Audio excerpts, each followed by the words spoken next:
Това е 1 лев, а това 1 евро. Идентични монети, професоре, но с различна финансова стойност. А вие казвате, че за България левът е по-добър вариант. Защо? Левът е клонинг на еврото с валутния борд, също толкова добър, колкото еврото е по отношение на номиналната стойност. Но всъщност, системата на валутния борд е по-добра и левът е по-добър, защото валутният борд налага твърдо бюджетно ограничение на фискалните власти в България.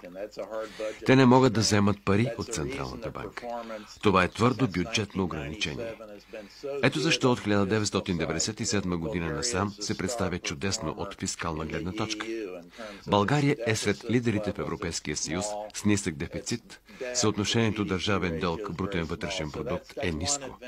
Това е едно предимство. Нямате проблема на Гърция. Помните ли Гърция? Те преминаха през огромен фискален проблем.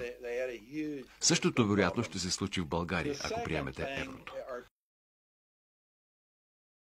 В момента с валутния борд и лева България има суверенитет над паричната си система.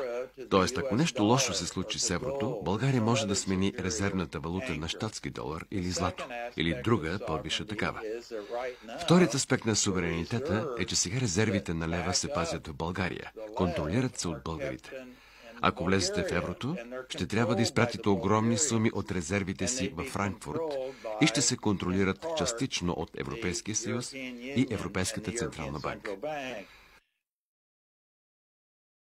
Според мен, валутният борд трябва да се запази. Той не е дете. Той е великан с огромна сила. Никой великан не се е провалял.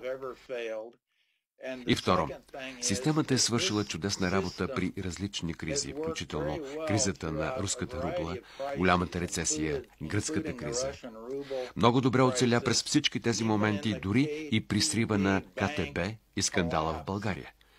Валутният борд се справи чудесно. На практика можете да направите като Швеция. Те няма да влязат в чакалнята, нямат намерение да го правят, защото отказват да променят закона за Риксбанк. Отказват да правят това, което направи Стоянова с внесените промени. Тоест, те няма да бъдат допуснати до чакалнята, точно както искат. Шведите никога не биха променили закона за Централната си банка без национално допитване. Това трябва да се направи и в България. Трябва да върнат и отхвърлят промените на Стоянова и да се организира референдум, ако има някаква промяна в закона за Българската народна банка, който да трябва да бъде с квалифицирано мнозинство.